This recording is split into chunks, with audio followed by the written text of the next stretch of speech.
What's up, everybody? A very happy Wednesday night here on the Refuse to Lose podcast. Brady Farkas with you from Roundtable Sports, our Roundtable Sports publisher and main contributing writer, alongside Taryn Kovac as well. Appreciate everybody who is with us live here tonight. Those of you who will listen on the podcast after the fact, we appreciate you as well. We did not go on Monday night, really on account of no Mariners news and the way a couple of guest schedules shook out this week. I do want to tell you what's coming up. We are going to have a busy next 3 days here on the podcast. So we're going live tonight, and Curtis Rogers from ESPN Seattle 710 will stop by in about 20 minutes or so. Then tomorrow we'll have an episode with Brad Adam of Mariners TV, formerly Root Sports. We'll find out exactly what's happening with Mariners television broadcasts in 2026. And Buster Olney, who is still in Australia, he is going to stop by on Friday. So we'll put that out on Friday morning. Full episode today, probably just the interviews the next 2 days, but remains to be seen if the Mariners make any moves or so. You can get in on the YouTube line or on X. You can make a comment, and we'll get to them live here as well. So again, Curtis Rogers in about 20 minutes. Looking forward to catching up with him. Quick reminder, our contest for Refuse to Lose swag is over. I do want to appreciate everybody who entered over at Roundtable Sports in order to win some Refuse to Lose podcast swag. We did give away a couple of items today. The winners have been contacted. Have no fear if you didn't win anything. We will have more giveaways throughout the season. That is something that I want to do more of as well. I think based on the response, some of you were excited to be involved. So we'll do more contest giveaways as we move through the season.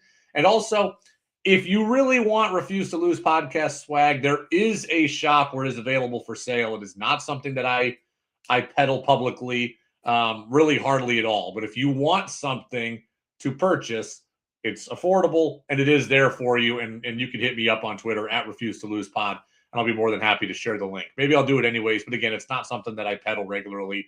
Only a handful of people have Refuse to Lose swag. Everybody that has it, I have given it to. So I don't even think I've actually sold any Refuse to Lose podcast swag. But if you would like to be the first, go right ahead and I would be happy to give you the link there. So we'll talk about how I got banned from Mariners Reddit. We'll come up with that in a little bit. We'll talk about Gabe Speier and the World Baseball Classic. And again, we'll take your messages on YouTube and on X. And without further ado, let go.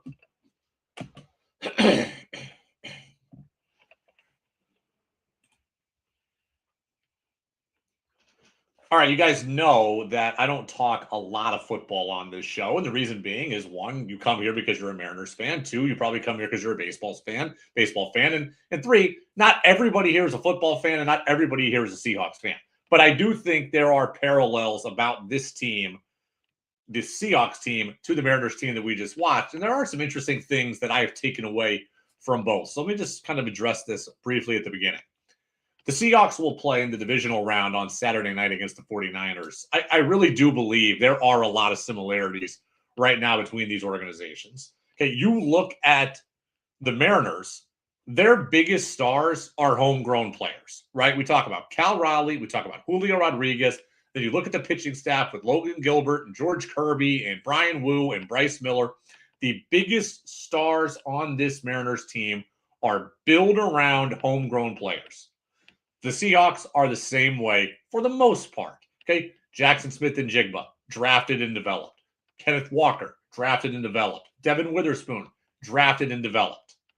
Okay? There are obviously outside contributors, but a lot of the core of these teams are homegrown, drafted and developed, or signed players. Of course, both teams got some unexpected contributions from throughout the year. Mariners got him from Dom Canzone. Mariners got him from Edward Bizzardo. The Seahawks are getting him from some of the guys on defense like Josh Jobe that you really didn't figure would play a big role heading into the season. Both teams have made big trade acquisitions. Josh Naylor and Eugenio Suarez for the Mariners. Rasheem Shaheed for the Seahawks, right? All of these guys have played a big role in these rosters and helped get them to this point where both of them had an opportunity to win a championship. Mariners fell just short. Seahawks might go all the way. We don't know. But I think the way these teams are constructed are very, very similar. I also think that the coaches are very, very similar as well. When I look at Dan Wilson, and I've been around Dan Wilson a bunch of times, look, he doesn't say a lot at the podium. Mike McDonald doesn't say a lot at the podium. I think both of these guys are good in the clubhouse. I think both of these guys are good in the locker room. They don't say a lot publicly. And also, the thing I think that stands out the most, and kind of the reason I wanted to bring up this point in general, is both of these guys have an unwavering belief in their players. And that is, I think, the biggest similarity of all. As you watch the Mariners in 25 and you continue to watch them in 26, and you watch the Seahawks as you've watched them all season and out into Saturday against the 49ers, there is an unwavering belief from the coaching staff and from the head coaches and managers onto these players. And I can't remember which Seahawks player it was. I want to say it was Cooper Kupp.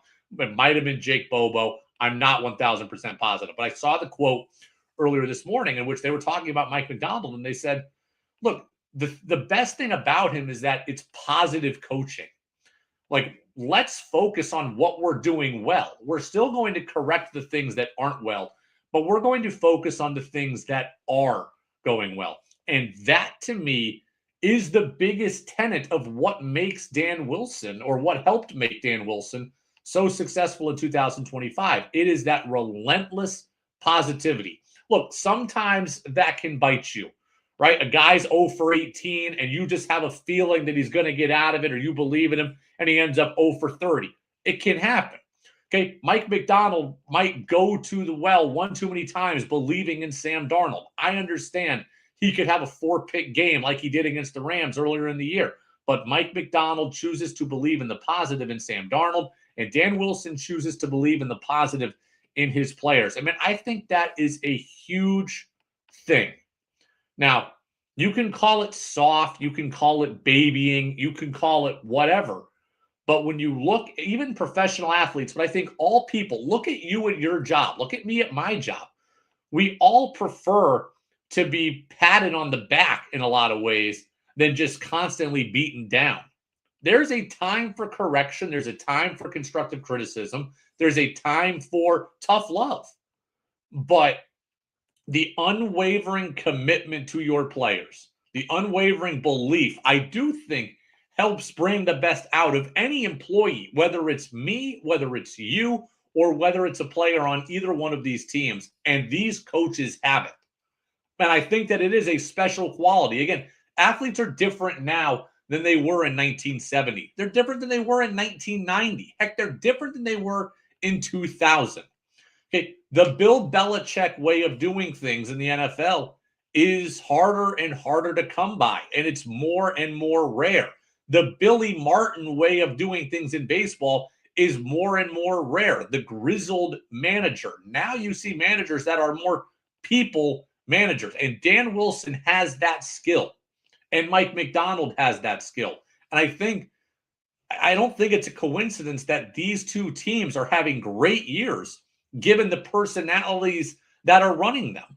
Again, obviously there are great players that are doing phenomenal things, special things. I look at Cal Raleigh's season, I look at Jackson Smith and Jigba's season, I look at Julio's season, I look at Darnold's season. Like, there are great things happening in the stat sheet for these organizations, but do not discount the impact that the style of coaching and the style of managing they're getting. Don't discount the impact of that. I think there's a reason why these Mariner players like playing for Dan Wilson, because he has their back. There's a reason why these Seahawks players like playing for Mike McDonald. He has their back. And I truly believe that as much as a pro coach can have their best interests at heart, I think that Dan Wilson and Mike McDonald do. And I think that is a rare thing also. So when you watch the Seahawks, one, enjoy it. But two, think of the parallels to the Mariners. Because they're there. They're there in how they're built. They're there in how they're run. And they're there in how they're managed. Mike McDonald and Dan Wilson do not say a lot publicly. They can come off boring at the podium. But how they are in the clubhouse, how they are in the locker room, that resonates with guys. And there's a reason why these guys like, or why these players like to play for these guys so much. So I give a lot of credit. A lot of credit to the coach staff of these teams. And I give a lot of credit to the head coaches and the managers on these roster. You might have noticed if you're watching on YouTube, you might see just the mic change a little bit there. I made it a little bit better. I had the mic kind of setting on the wrong one on the YouTube stream. The audio version was fine. So if you're listening after the fact on the podcast, you won't notice any difference. But if you're on YouTube, you should have just seen things get a little bit better. So appreciate someone for bringing that to my attention. Back to the Mariners and the Seahawks. I was trying to think of this also. Both of these runs are really special. What we saw in 2025 for the Mariners, it does not happen every day, right? It hasn't happened for the Mariners since 2001 to get to the ALCS, to win the division since 2001. What happened? A team with an opportunity, a team to be the number one seed in its conference in the NFL doesn't happen every day. A chance to have home field advantage doesn't happen every day. This is only the fourth time it's ever happened in Seahawks history, and we're talking about 50 years. So the ride that Seattle sports fans have been on this year is very, very rare, and it is very, very special. I'm trying to think, to me, and this is for me personally, which one means more? And the answer to me is the Mariners. And of course, it's because I like baseball more than I like football. But make no mistake, I am a diehard football fan too, and I am a diehard Seahawks fan, right? Like, I go back to Chris Warren and Rick Meyer and John Freese and Joey Galloway and Sean Springs. And like, these are the Seahawks players when the team wasn't very good. These are the players I grew up watching, and I can still name them religiously. Brian Blades, Mike Pritchard. Like, I could keep going. Okay, I could keep going. Jay Bellamy, Michael Sinclair, Cortez. Like, I am a diehard football fan. I'm a diehard Seahawks fan. But baseball is my first love, okay? So, yes, the Mariners run means more to me. I would be curious from other fans, how they feel about these runs. Do you see them equally? Do you see the Seahawks as greater? Do you see the Mariners as greater? In addition to just liking baseball more, the reason why I feel like the Mariners run is more special is kind of twofold. One, we've seen the Seahawks do this before. It's rare, but we've seen them do this before. We saw them get to the Super Bowl in 2005. We saw them get there in 2013. We saw them get there in 2014. We've seen them win the division, I want to say 12 times in franchise history. The Mariners have won it only 4 times in franchise history. So the Mariners winning at this level is more rare than the Seahawks winning at this level. And it's certainly, we're further removed from the Mariners winning at the level they won at in 2025 as well. So that, I think, inherently makes it a little more special. But the other thing about baseball is just, it's every day and it's 6 months. And there is an unwavering commitment from the fan base to baseball in the way that there just isn't to football. I'm not saying that football fans aren't great. They are. But you're not watching every single day. You can't, there's really nothing to follow every single day. And the season lasts, 4 months, not 6, not 7 by the time you include the playoffs. So for me, the Mariners run was more rare and more meaningful, just given the level of attachment you can have over the course of 162. And if you were really attached, plus, 30 more in the Cactus League, and then, oh, by the way, throw on another month in the playoffs. I mean, that's a 9-month commitment by the time it's all said and done in a baseball season. So I'm pumped for Saturday night. I can't wait to watch. I hope the Seahawks win it. I want the Seahawks to win every game they play. But for me, the Mariners run will continue to be more meaningful, just given, again, how rare and how invested you get over the course of a baseball season. I mean, your team loses a football game, you stew on it, right? It lasts you for a week. But I feel like I'm over a Seahawks loss by Tuesday. Mariners could lose for an entire week, and it just eats at you. There's just a different level of fandom when it comes to being a baseball fan than being a football fan. Again, no better, no worse, just different. And being a baseball fan takes a different kind of tolerance, I think. And that's why when you get success as a baseball fan, I do think that it means more. It certainly means more for me. But again, I'm rooting for both. All right, let me tell you a little story. I got banned from Mariners Reddit on Tuesday night. And I'm going to plead some ignorance. I'm going to make an appeal. If any of you are the Reddit moderators, if any of you know the Reddit moderators, make an appeal on my behalf. So here's what happened, right? We started Roundtable Sports in September, and Taryn Kovacs and I came over right when the network launched. So we're starting this Mariners site from scratch, from zero, right? We were at a previous place, and we are starting at Roundtable Sports from zero. And we're in month 5 right now. And things are going very well, right? We're getting good traffic. The traffic is increasing. More people are going to the website. More people know about the website. More people are joining our community feature that we've talked about. This podcast is doing well, etc. So like 5 months in or 4 months in and change, I'm very happy with where we are kind of in building this brand, Roundtable Sports. But we all want to grow the site faster. We all want to grow the site more. We all want to be, the number one Mariners site out there. That's just kind of human nature. So I'm thinking to myself, okay, like, hey, people are reading, people are listening, people know we're out there. Like, how can we grow it more? I'm like, all right, well, look, I could be better on Instagram. I could be better on TikTok. Like, we could be doing this more. We could share this more on social. We'll get more community members and like hopefully more word of mouth. And it got told to me by another coworker at Roundtable Sports, not on the Mariners site, like, Brady, have you ever tried Reddit? Reddit could be really good.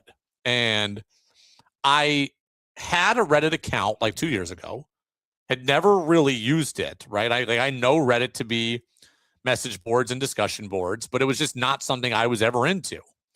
And so someone said to me, Brady, like, hey, I'm using Reddit for my stuff, and people are finding out about the site more and they like it. I'm interacting with people, and, more people are looking at my site and the views are going up, and that's all great. Like, maybe you should try Reddit. I was like, okay, I'll do anything. Like, I'll try anything to grow the site more, because I think Taryn and I do good work. We would like it to get seen by as many people as possible, and if we're only hitting 80% of the market right now and there's another 20 out there, we're going to keep pushing for it.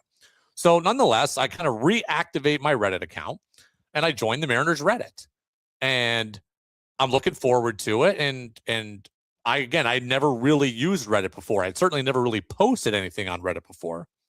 So I post a link from Roundtable Sports, and I realize that it gets denied, and I don't really know why. So I try to put another one up later, and it gets denied too. So now I'm starting to try to read a little bit about Reddit and how it works. And okay, you're not allowed to do this. You're not allowed to post that. Okay, fine. So I'm starting to learn some of the Reddit rules. And I'm like, okay, well, I didn't. All right. So I should interact with people before I start posting things. I should go comment on other posts. I should, whatever. So I start doing that. So I post a portion of our interview from last week with Todd Raleigh, Cal Raleigh's dad. And I posted the article that goes with it, just trying to kind of get more people to see it and, kind of take it from a level 9 to a level 10. And the article gets posted, right? It gets through. I've followed the protocol, and then people are interacting with it. Some people are engaging with it. People are reading it. Some people even say, hey, Brady, I really like the interview. I really like the podcast, and I feel like it's all good. So then I get a message late on Tuesday night that I have been permanently banned from Reddit, from the Mariners Reddit, not Reddit entirely, from the Mariners Reddit. And I'm like, what is going on here? Why did I get banned? And the moderator says to me, it's not even the moderator. I should take that back. It's kind of like an automated message from the moderator that says, you are spamming Reddit. At this point, I've probably put out a handful of links. We'll call them 3 maybe that ended up getting through. And they say, you're spamming Mariners Reddit with links. And I'm like, wait, what? I thought you were allowed to put links on Reddit as long as I followed the protocol, right? Name them right, properly title them, whatever. Well, evidently, they thought I put out too many, or they thought maybe, Brady, you should put out more than just Roundtable stuff, like whatever. I don't know exactly. So I got permanently banned from Mariners Reddit because they think that I am a spammer. I don't know if they think that I'm a bot or AI, or they think that I'm posting too many Roundtable links. I don't know, but I've been banned from Mariners Reddit. So I've put in a formal appeal to the Mariners moderator community to tell them, no, I am in fact a real person. Here's what I do. Our outlet covers the games in person. Between myself and Taryn, we covered over 100 games last season. We were one of the only outlets to cover every single playoff game. Taryn and I were at all 5 games in Detroit. Taryn was at, we did not cover every single game, almost every single game. Taryn covered the 3 in Seattle in the ALCS. I covered the last 2, so we only missed 2 playoff games. We're one of the only outlets to cover just about every single playoff game. Like, we're real people. We really do this. We're around the team. We're in the clubhouse. We do this podcast. So I don't know if I would like the ban to get unlifted. I'm ignorant of all of Reddit's rules. I may be ignorant to the Reddit etiquette, but I'm not trying to spam people, and I'm not trying to, be too redundant in posting links or whatever. At the end of the day, I'm just trying to help our website grow and interact with other Mariners fans, right? I interact with them on social media. I interact with them on Twitter. I interact with them on the podcast. We interact in our community feature, but I'm just looking for another place and another outlet to interact with Mariners fans. And apparently Reddit message boards is a really good one to do it. So I tried it and I've been banned. So if you are the Mariners moderator on Reddit, this is my formal appeal. I am sorry that I am guilty of being a little ignorant when it comes to how Reddit works. I'm sorry if I overposted roundtable content, and I'll be better. Give me another chance, please. I would like to be part of the Reddit community. I do think it's a good way to interact with Mariners fans and to meet different Mariners fans. But as of now, I'm out of the party. Now, I survived without Reddit for a long time, but it looked kind of fun. I like to be in some of those conversations. So I'm apparently I'm in Mariners Reddit jail at the moment, permanently. Lifetime sentence at the moment. We'll see if I can get out of it. But if you are the Mariners moderator on Reddit, this is my formal appeal to you. If you know the Mariners moderator on Reddit, this is my formal appeal to you. If you use Mariners Reddit, I'm not asking you to go to bat for me, but just know that I'd like to be there in the conversations with you. And at the moment, I am not allowed. All right, let's talk about Gabe Spire, because it came out on Wednesday morning that Gabe Spire is going to be the latest Mariner to participate in the World Baseball Classic, right? It's a big list of Mariners that are going to play in the WBC, right? Gabe Spire is there. We know that Matt Brash is there. We know that Josh Naylor is there. We know that Randy Rosarena is there. We know that Julio Rodriguez is there. We know that Michael Arroyo is there. In addition to that, we believe that Andres Munoz is going to play and Edward Bizardo is going to play. When you look at, Munoz, Spire, Bizardo, and Brash, you're looking at your top 4 relievers all being gone at the World Baseball Classic. And I have to say, there are 3 things here that are true all at the same time. 1, I love the WBC. 2, I'm incredibly happy for all Mariners that get an opportunity to play and represent their country. I am especially happy for Gabe Spire. But 3, Gabe Spire is the one that makes me nervous. His participation above all others. All 3 of those things are true, right? Again, as I said, I'm not going to be a hypocrite. I'm certainly nervous about Mariners players getting injured.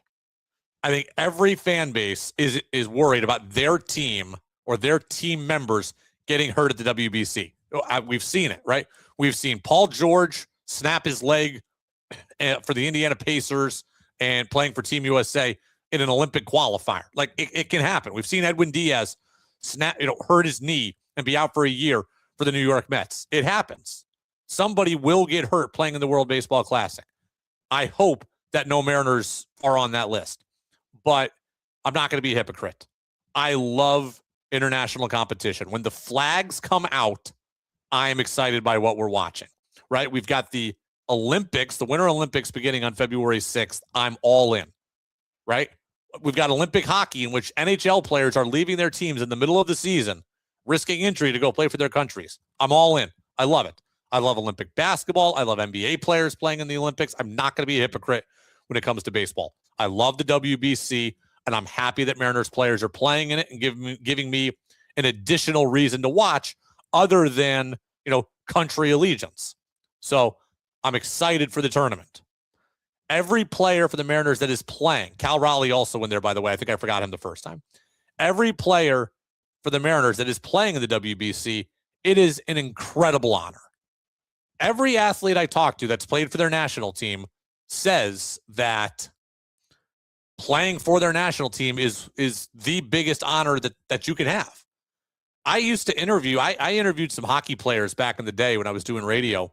And I said, what would you rather win, Olympic gold or a Stanley Cup? And just about all of them said Olympic gold. Like, that's how much playing for your country means to these guys. So any Mariners player that is on a WBC roster, I am happy for them. It is an unbelievable honor. I am incredibly happy for Gabe Speier, especially because Gabe Speier is like, this is an amazing career arc for him. This is Gabe Speier, who was, I believe, DFA'd by the Kansas City Royals, picked up off the scrap heap by the Mariners. In 2024, like, had a bad year, 29 games, 5.7 ERA, injured a lot of the year. Gabe Speier told us in the playoffs in October that he didn't know if he was even going to be back for the Mariners in 2025 because his 2024 was so poor. I thought there was nobody really talked to me. I mean, at the end of the year, just the way the year went, I thought that could have happened. And I talked with Jerry at the end of last year, and I said, I want to be back here. And he told me that you're going to be. So that was a big kind of like weight lifted off the shoulders because, I really didn't know. But then, Jerry kind of told me, we want you back here. So that was really nice to hear. For Gabe Speier to go from injured in a 5.7 ERA to thinking that he might get DFA'd to then becoming an elite left-handed reliever again in 2025 to going to being a key part of a team that got to the American League Championship Series in a Game 7 to then turning that into parlaying that into playing for Team USA. That is unbelievable mental strength, mental fortitude, perseverance. That's the American dream. It's the same thing with Ernie Clement of the Blue Jays, who's going to play for Team USA. Like, I am so pumped for Gabe Speier that he has gone from a place where he's not even sure he's going to be on a roster to a place where he's going to have a chance to represent his country and play for WBC gold. Like, that is a great story.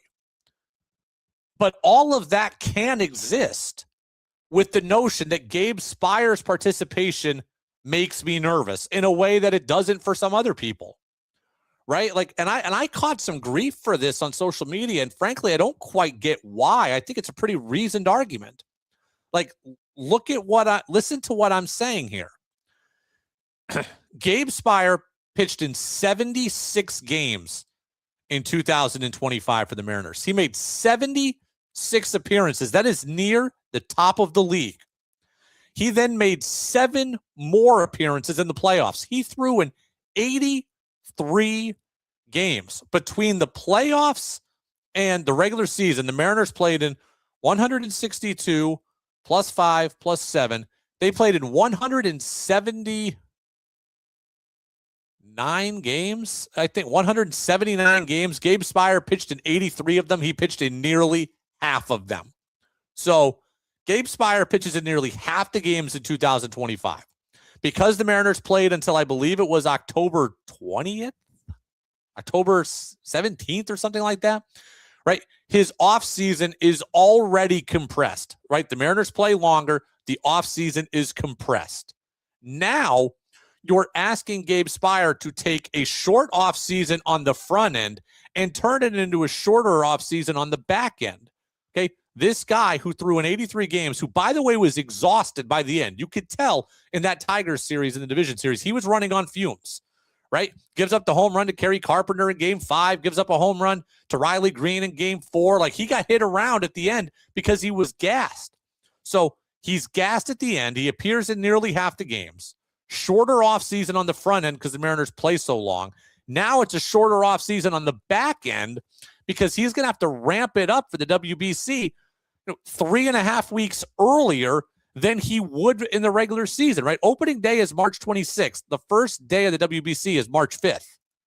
So Gabe Speier is going to have to go in and be ready to pitch high leverage situations at max intensity 3 weeks earlier than we'd like him to. Oh, but Brady, he might only throw 4 or 5 games in the WBC. Oh, but Brady, he might, he'll throw the same amount of innings as he would in spring training. It is a totally different ball game and intensity when you're talking about pitching in spring training than you are pitching in the World Baseball Classic. So again, I'm happy for Gabe Spire that he's playing. I'm happy for him that he was selected. His participation makes me nervous more than anybody else's. Okay. He pitched in 83 games last year, and now he's lost part of the offseason on the front end and on the back end.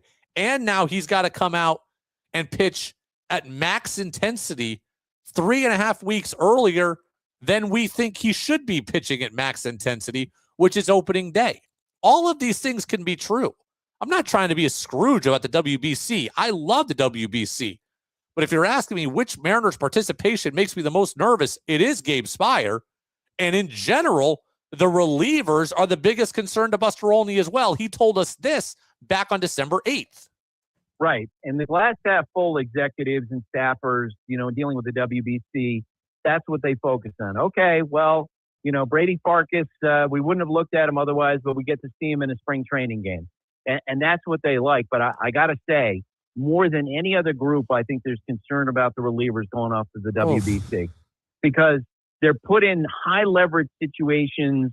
They've got mid-season situations, with their team, their stature is on the line, or they're standing in the WBC is on the line, and these guys go out there, they're playing for the country, and they're trying to do things that maybe they're not quite up to yet.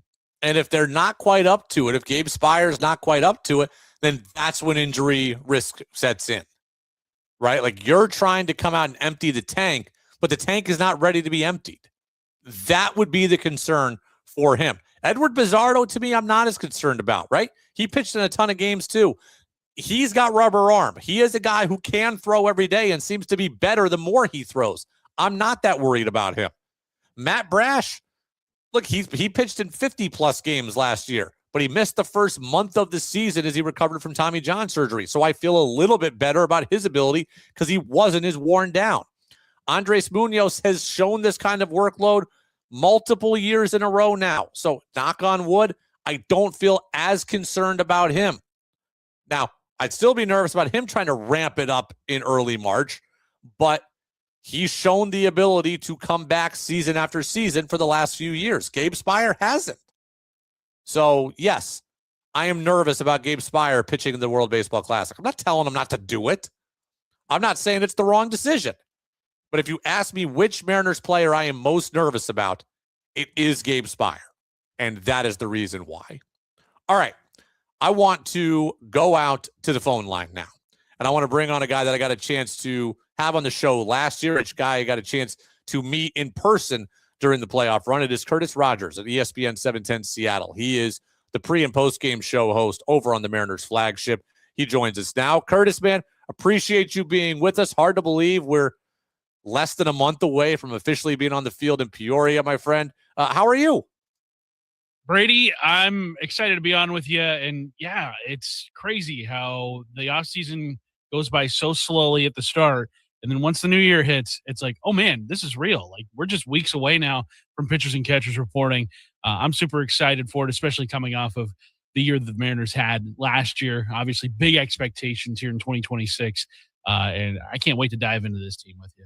I'm curious because I was just talking about this for me personally, but you, boots on the ground in Seattle, I want your perspective. What do you get the sense is in terms of how fans are treating this Seahawks run versus the Mariners run? I know what it means to me. Yeah. What are you seeing? I would say most people are very pleasantly surprised with this Seahawks run because I don't think anybody had these kinds of expectations heading into the year. I think a lot of people expected them to maybe be in the playoff hunt, be in the hunt for the NFC West crown, but I don't think anybody really saw them gunning for home field advantage and being a legitimate Super Bowl contender. It feels like they're kind of a year or two ahead of schedule from where I think a lot of us thought they were going to be. As for the Mariners, I think the expectations for them are actually higher than what they were for the Seahawks, where I think a lot of people are expecting at least a return to the playoffs. I think a lot of people are expecting them to continue to advance in the playoffs. I know they got as far as they've ever gone in Mariners franchise history. And the only way you can get any further than what they did last year is doing something they've never done in team history. So I think it is fair to have higher expectations for the Mariners just based off of what they've been building towards, where they got last year, and bringing back most of the group that was able to get the job done last year.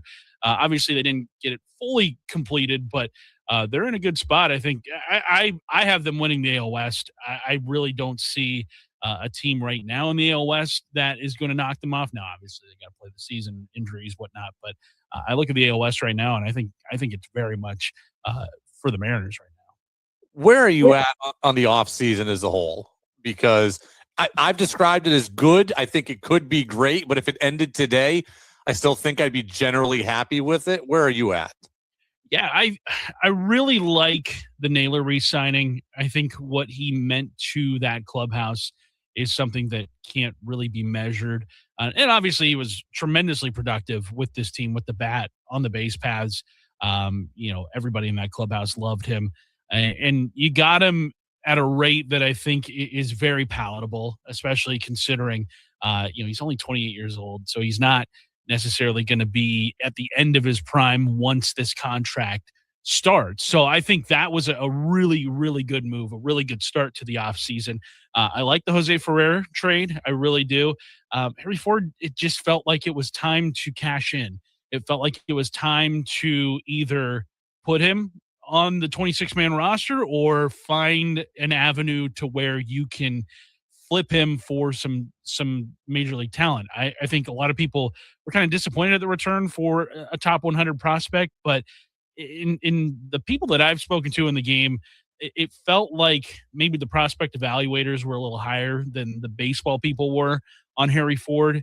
And maybe there was a bit of a disconnect there in terms of what his overall value was. And I mean, Ferrer was a really, really solid reliever last year with the Nationals and brings over a piece that the Mariners were lacking outside of Gabe Spire last year and another shutdown lefty. So I really like what they were able to do there.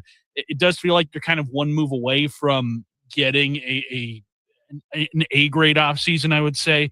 I've kind of resigned myself to either trading for Brendan Donovan, which, you had the pass and tweet a couple days ago saying that the Giants were really going after him, maybe re-sign Gino Suarez. Who knows where that market is at. We saw Adam Jude write about how there's still interest there. So if it's one of those two moves, I think, and if it's a Suarez deal on maybe like a 1-year deal, I think that to me would be a nice little cherry on top of this Sunday. Let's play this game out for a second, because I do want your opinion on it. Okay, if they bring back Gino, like, somebody is the odd man out here. So, like, what are you inclined to do? Are you inclined to play him at third and block Emerson for another year? Are you inclined to move Emerson to second and block Cole Young at that rate? Are you inclined to play him at DH and then Ref Snyder sees more time in the outfield, and then Robles, Canzone, and Raley are all kind of redundant? Like, what are you, if it's Gino, what are you doing to address the roster glut that there would be? Yeah, I think one thing that you're going to have to pay attention to this season is what they do with Colt Emerson, because he's got some positional flexibility in the infield. And if he's blocked at third base with Gino, where does that leave? It leaves second base, it also leaves shortstop. And if JP Crawford, entering the final year of his contract, if let's say his defense falters, or if Colt Emerson is just absolutely tearing the cover off the ball in AAA Tacoma, like, you're going to be forced to put Emerson somewhere in your lineup. Maybe you look at JP moving over to second base. Maybe you look at Colt Emerson getting more reps at shortstop going forward. That's one option that I look at and say, in the past, JP has expressed openness to moving to second base, especially with all those great shortstops that have hit the free agent market over the last 3 or 4 years. Now, those were with more established guys like Carlos Correa and Corey Seager and whatnot. Would he move aside for a rookie? That is one thing that I don't know. That's a tough pill to swallow for a very established veteran, a clubhouse leader like JP. But hey, he's entering a contract year, and if his future's not here in Seattle, he probably wants to show future employers like, hey, I can be a team player in this aspect. I still think I can handle shortstop on a day-to-day basis. But hey, I maybe second base is where Colt Emerson finds his footing. I think Cole Young has a good future at the big league level. He didn't seem too nervous when he got up. It didn't seem like the game was too fast for him. Obviously, he did struggle at the end of the season, but I think he is in for a better year. Ben Williamson, love the glove. And I was really encouraged by the added power we saw from him in AAA at the end of last season. I think there was a game where he had 2 home runs, both going over 425 feet. That was a really eye-opening performance I saw from him. I know the Mariners love his glove, and I know they love, what he brings with that. So I think if I'm looking at the odd man out right now, I think maybe you keep Ben Williamson down if you bring Gino Suarez up, and you kind of look at second base, shortstop, middle infield. That's where you kind of find a spot for Colt Emerson. Is there an under the radar storyline that you're thinking about? Like maybe not other people are talking about, but something that's on your mind heading into 2026? I think for me, it's that third outfield spot. Dom Canzone, Victor Robles going with that platoon. I know Robles had that phenomenal 2024 season and had big expectations coming into 25, but obviously got hurt in that opening road trip, and we never really saw him until the season's final weeks. Never really was able to get fully healthy season under his belt. He did make that incredible catch in Houston, one of the fantastic moments of this season, and Dom Canzone looked, much improved with the bat, the best we've ever seen him hit at the big league level. Is that going to be your right field pairing for a full 162? Now, Rob Refsnyder comes in. He's got outfield experience as well, a veteran righty bat who, has mashed lefties in the past. By the way, former Arizona Wildcat, bear down. Got to give out to him. I went to college with him, actually. It's going to be seeing him in the Mariners clubhouse. Yeah, I was there when they won the College World Series in 2012. So shout out to. So are you friends with Rob Refsnyder? I wouldn't say I'm friends with him. Definitely saw him around campus though, but maybe a friendship will blossom here over the course of this upcoming season. But yeah, I think that third outfield spot, obviously Randy is cemented in left field, Julio cemented in center field, but how are they going to divvy up the reps out in right field, especially if somebody, gets off to a slow start, if somebody's mashing, how is that going to look? That's kind of an under the radar storyline I'm looking at with this Mariners team. I talked about this last week. Some people fully agreed with me. Some people gave real pushback. And I want to make it clear. I believe Andres Munoz will have a very good season by the end of the year. The numbers will look really good. That said, second half of the year, I want to say it was 27 appearances and 14 walks. First half of the year, it was 37 appearances and 14 walks. So he put more people on easily. The batting average went up by 40 points in the second half. The tightrope act got more noticeable in the second half of the season. So I say this again. I think Andres Munoz will have a very good year, but I feel like game to game, I'm going to be wondering, is this the game where something bad happens? What's your thought on Munoz heading into 2026? I think that's a fair assessment. With the volatility of relief pitching, from year to year, it's so hard to anticipate what these guys are going to do. Last year was Gabe Spire's emergence. The year prior, he just was not as sharp as he was in 2025. Now, Munoz has a much longer track record of great performance out of the bullpen, especially in the closer role. I think that is a role that he has obviously cemented for himself here in Seattle. And I mean, there really isn't any, challenger for that role in the Mariners bullpen right now. But I think that's very fair. And that was a concern of mine coming down the stretch too last year. Like you said, just not as many clean innings as we're used to seeing from him.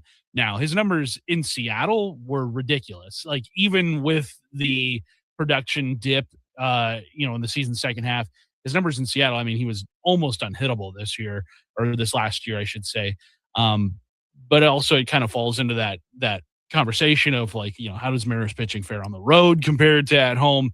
There's all that we can get into too. But I think you always have to be mindful of guys regressing. The big one on the team is obviously Cal. Probably not going to get 60 home runs. Probably not going to put up,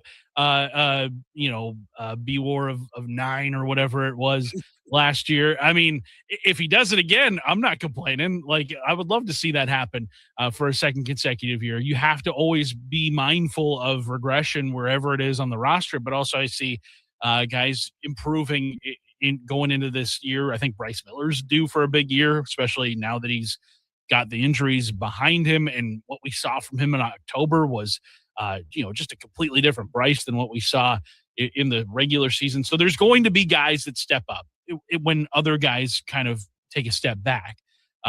Will anybody step up in that bullpen? I think that is going to be a big thing, especially because they just haven't had a guy really emerge in that bullpen out of nowhere in a long time. That used to be Luzardo. Right. Well, yeah, Edward Bizzardo last year, he did pitch a lot of big innings for them. So that's a fair point. That's a very fair point. Bizzardo stepping up in a big way, but it used to be like the Seawolds, the Drew Steckenriders, all those guys. So hopefully, we get somebody, I don't know who, is able to emerge this season in the unfortunate event if there is any sort of step back from Andre Smith. So you guys debuted the Hot Stove Show on Seattle Sports 710 on Tuesday. At full disclosure, I have not listened to all of it yet at this point, but Cal was on, Adam Jude from the Seattle Times was on, Shannon was talking as well. Did you take away anything? Did anything kind of stand out to you in that show that debuted on Tuesday? I did. One cut from Cal that really stood out to me. I mean, we're January 14th. The season ended in late October, and he's still just stewing on the end of the season. And you'd think with all that he accomplished last year, the 60 home runs, nearly winning the MVP, like he'd be able to just kind of like, focus on the season ahead. And it's like, no, this is something that I think is really going to drive these guys. I think it's something that a lot of the guys in the clubhouse are just kind of like, we had it and we know we're better. We know we can do better. We know we can get to where we want to go. And I think having a clubhouse leader like Cal Raleigh, somebody who is not afraid to, talk to guys in that clubhouse and just kind of be the voice of a lot of those guys in that clubhouse, hearing him kind of say that he's, not satisfied was really eye-opening to me. I also was encouraged too by him saying he's trying to work on his arm strength, throwing guys out on the base pass. That was something that obviously was a bit of a out of the crazy year that he had. That was like maybe the only negative about his performance last year, as you saw his numbers dip in terms of throwing guys out. But I think Cal really, really is determined to put 2025 behind him and put the finish to 2025 behind him, I should say, and help this team get back to the playoffs. I thought it was pretty nice to hear Justin Hollander say we're not done adding and we're not done adding in the bullpen. That's a area where you can always stand to add no matter the time of year. So I thought that was a pretty interesting quote from him as well. But yeah, every Tuesday night from now until the start of Cactus League play, you'll hear from Gary Hill, Shannon Dreyer, Aaron Goldsmith. They'll have a host of Mariners guests on. It's a great time. And then once Cactus League play starts, then it becomes the Cactus League Report. So same cast of characters, but just, the time of year. New name. It's a new name. Yeah, exactly. But yeah, it's appointment listening. And if you don't catch it live, obviously you can catch it seattlesports.com. And then we'll be posting a bunch of the interviews on our YouTube page too, Seattle Sports. I'll be there for the start of Cactus League play. I'll be there in Peoria. February 19th is when I get down there. And the first Cactus League game, I believe, is the 20th, if I'm not mistaken. So I'm looking forward to that as well. I talked about this, Curtis, before you came on. Gabe Spire today announcannounced as a member of Team USA at the World Baseball Classic. Do you have any reservations, particularly about the relievers? Because that's the group I've pointed to being most nervous about. And I've gotten some pushback on that. Is that a fair worry, or hey, just be happy for them and that's it? I think it's fair because those are the guys that get used the most in the WBC, because the starting pitchers are on a pitch count usually up until about the knockout round or whatever. And the position players, they, get mixed in and out of the lineup a little bit more because, usually the guy who's backing you up is an all-star caliber player as well. There's not much of a drop off in that, but the relievers, I mean, Paul Skeen's probably not going to pitch more than about 2 innings to start. Guys like Tarek Skubal probably not going to be pitching more than about 40 pitches in their first go of it. So, yeah, Gabe Spider's going to be pitching a lot of high leverage innings early on in spring. And I think it is one that I'm kind of a little nervous to see. But I wonder if it kind of works out in a way that it did back in, 2023 when the Dominican Republic team just had no room to use Teoscar Hernandez. They had no room to really use Julio as much as they had anticipated for. Now, both of those guys pointed to the lack of at-bats that they got as the reason for maybe their slow start during the season. I don't know. I'm still super excited for the WBC. I think it is one of the best sporting events going. And the last one we saw was an epic one from start to finish, just tons and tons of great baseball being played. So I'm excited too that there was a lot of Mariners representation, not just on Team USA, but across the international pool. I'm pumped for it as well. I love the event coming off the Olympics itself. Like there's going to be this kind of swell of like international competition that it just follows. So I think it's great. And I'm very happy for every player that gets to go to it. I recognize what a great honor it is. But in Spire's case specifically, he threw in 76 regular season games. He threw 7 more in the playoffs. He was clearly gassed by the end of the Detroit series. We saw the home runs to Kerry Carpenter, the home run to Riley Green in Game 4. He was clearly running on fumes, and he earned that running on fumes. I would have liked – so now we have a later season mixed with a shorter offseason as the result of it. And now you have an even shorter offseason, and you have mid-season leverage in preseason form. All of that makes me most nervous for Spire than anybody else. But I know. It is one of those things where it's like, man, really? Why has it got to be Gabe Spire? Like, why can't it be, just some other lefty specialist anywhere else? It makes you kind of wonder, too, like who declined. And then, they were looking at just who were some of the best lefty arms out of the bullpen last year. Like, how about Spire from Seattle? All right, let's give him a call. I bet Gabe was probably like, heck yeah, WBC, let's go.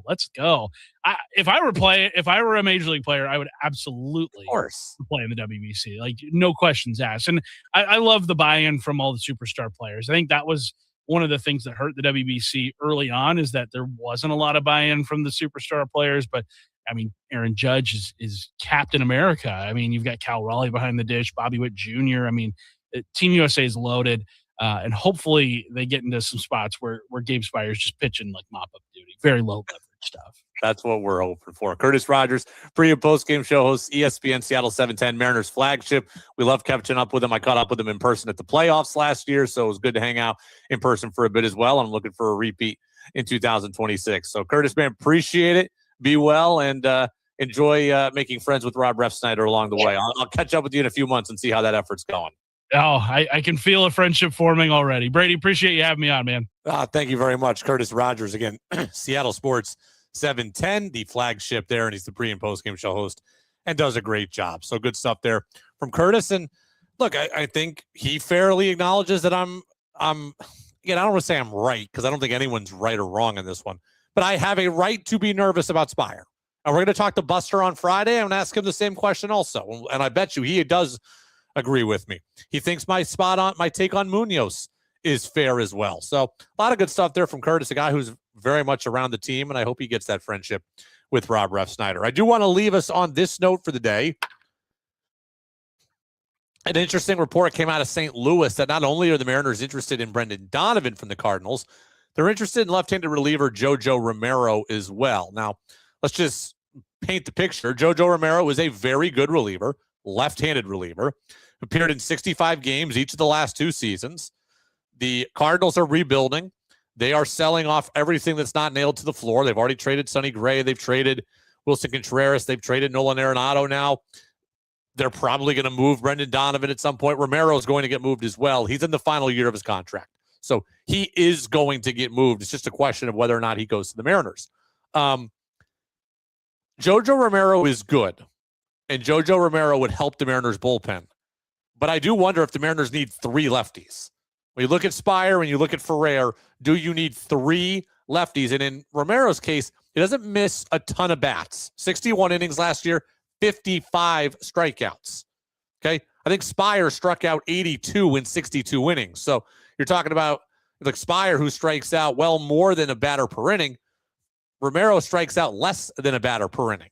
So do the Mariners need a third lefty and one that doesn't miss bats? I would say, sure, you can always use good relievers, but I don't know that I would pay dearly for JoJo Romero. Now, if you get Brendan Donovan and you can get Romero for not much additional, then sure. But I have a feeling the Cardinals are going to just hold out for as big a ransom as they can get on all of their players. So I'm not like dying to get JoJo Romero.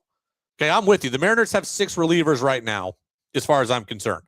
Brash, Munoz, Spire, Bizzardo, Vargas, Ferrer. That's 6. They need 2 more spots.